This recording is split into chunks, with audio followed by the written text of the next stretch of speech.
late at night, and I really couldn't sleep.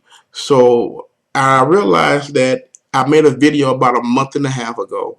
I never posted a video because there's a lot of stuff going on, and I made so many videos that I have never really posted. This particular video quite long, and I wasn't sure whether you guys wanted to see a 10-minute video or not.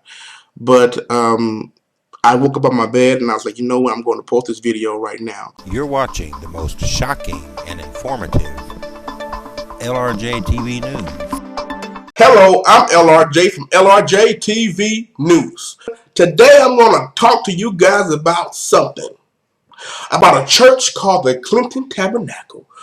This church is founded on smooth talks, lies, and manipulation, and money and scams. Thank you. And let's not waste no more time. Let's go into today's service to hear what our lovely pastor, bishop, superintendent, jurisdictional leader, elder, pope, priest, Clinton has to say. Let's not waste no more time. Let's go to the word. To absent parents who aren't paying their child support, if you're not providing for your children, we'll garnish your wages, suspend your license, track you across state lines, and if necessary, make some of you work off what you owe. Down there in handcuffs and chains. Over the years, Edward Bowery had his driver's license stripped and once even found himself in handcuffs over child support payments for a child that's not his. I would hate to see somebody else go through the same thing. I've been going through this. Headaches. This mound of paperwork shows a juvenile court judge ordered him to pay child support even before the birth.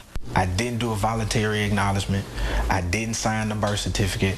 All I know is we legitimated the child in your name. Bowery asked several judges during several hearings for a DNA test, but no judge ordered one. I said, how did I even get put on child support? And I never said this was my child. And they said, again, this is not what we're here for.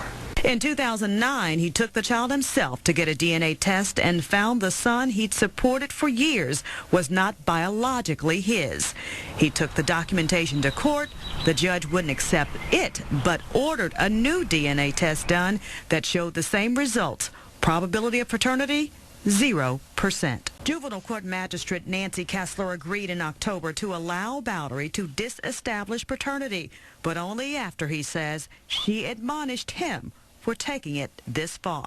The judge stated that, well, I find it very distasteful that you're bastardizing a child. The judge stopped the child support going forward, but Bowery still has to pay $460 a month to the mother in back pay. He doesn't believe he should have to pay anything. In fact, he believes someone owes him money, the $30,000 he's already paid. Keisha, you're getting too excited now because you can trap men who not your baby daddy. But you know what, Keisha? He got a word for you too. Let's hear that word from our leader. But to all those who depend on welfare, we should offer ultimately a simple compact. We'll provide the support, the job training, the child care you need for up to 2 years. But after that, anyone who can work must. In the private sector, wherever possible, in community service. 30 years old, I have 4 kids, and I've been on welfare for 12 years. Do you live in government housing? Yes, since I was 18, but they put me out because I didn't report my boyfriend living there with me. Are you employed? No.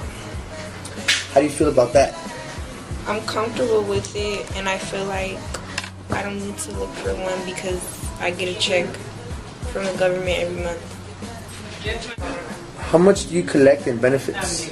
I get $780 in food stamps, $500 in TANF, and I get Medicaid and WIC. Our pastor is preaching this word today. Let's go back into this service. That most violent crimes are committed by a small percentage of criminals who too often break the laws even when they're on parole. Now, those who commit crimes should be punished, and those who commit repeated violent crimes should be told, when you commit a third violent crime, you will be put away and put away for good. 3 strikes and you are out. Los Angeles District Attorney Gil Garcetti had originally opposed that idea, believing it would put too many low-level offenders in prison for life. It was going to be a waste of money. We know that after the age of 35 or so, crime drops off with men like this. So we're going to keep them till 50, 60, 70, 80 years of age. And even though I spoke out strongly, we were drowned out. The data was stark. Nearly half of the 3 strikes inmates were serving 25 to life sentences for non-violent crimes. This law, I think, did not do what the voters intended. It completely overreached and resulted in judges having to mete out sentences that were disproportionate to the criminal conduct. The fact that this bill would have put more police on the street, would have locked up violent offenders so they never could get out again. There was the pizza thief, the cookie thief, the bicycle thief. All received 25 to life sentences for petty crimes. Would have given more prison construction money available to the states and as well as the federal government. Today, the U.S. has the world's largest prison population at a cost of $80 billion a year. Clinton's campaign staff confirmed early Friday morning that she has agreed to stop accepting contributions from federally registered lobbyists and PACs for private prison companies. The campaign has promised to donate any previous direct contributions from private prison lobbyists to charity. Well, you know what? Let's go back into see what else the pastor finna say. Which encourages retiring military personnel to move into police forces, an inordinate resource for our country. One which has a safe schools provision which will give our young people the chance to walk to school in safety and to be in school in safety instead of dodging bullets.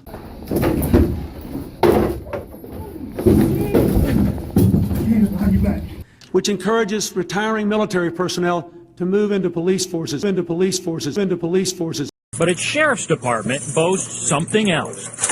We actually reconfigured the whole armory to accommodate all of this. The department received more military surplus guns than any other department in the state last year. The M14s, the 1911s, and the M16s are Sheriff Joe Guy oversees 31 officers and investigators. all of these. But his department received 161 Army rifles and pistols, including 71 M16 assault rifles. Does your department need all these weapons? Well, we didn't need this many. There was a little bit of an error in the order. The sheriff says the Army surplus program doubled his initial order, but he has not sent them back. They're here as our department grows.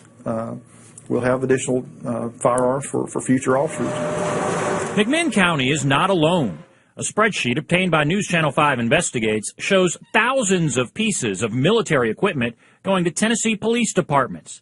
Items like mine-resistant vehicles, night vision goggles, helicopters, and guns. He's cold! Equipment used to fight in Iraq and Afghanistan is now going to local departments. The way that the stuff's being distributed is kind of reckless. Author Radley Balco has written a book, Rise of the Warrior Cop, that raises concerns about militarization of American police departments. So what we've seen is just a massive transfer of gear, of guns, vehicles, armor, other weaponry. Yeah, no, those are the hatchbacks. Law enforcement agencies go on a Department of Defense website and look for used equipment. It looks good. I mean, a picture. 1,400 miles. Oh, it's just a two-seater. On the day we went to McMinn County, they were looking for Humvees. How many of those did you put in for? 3 of those and 1 truck? Departments pay a registration fee. Then all the equipment is free. They must pay for transportation and maintenance. The disbursement across the country is so, uneven and random and, just sort of based on who's good at manipulating the system. I feel like as a taxpayer, I paid for it the first time. When I paid my federal income tax, I paid for this vehicle. So the citizens of Lebanon now get the benefit from it. What we've done is we've encouraged the police to become more like the military. In my own neighborhood, I can't believe it. Balco says the militarization of police departments comes at a price, like more SWAT raids. When you surround yourself with the equipment of war, with the language of war, with the tactic of war, you're going to be much less likely to look for ways of resolving disputes using the least amount of force possible. But our investigation also found some departments can't keep up with the weapons they're getting. The Tennessee Highway Patrol reported 2 M14s missing last year. I know you shouting right now. That word got you shouting up here, and yes, it is.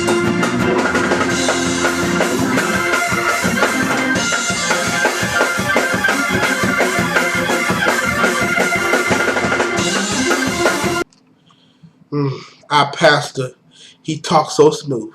What is it, Michael? Smooth criminal. Ah! What is it, Michael? Smooth criminal. Yeah!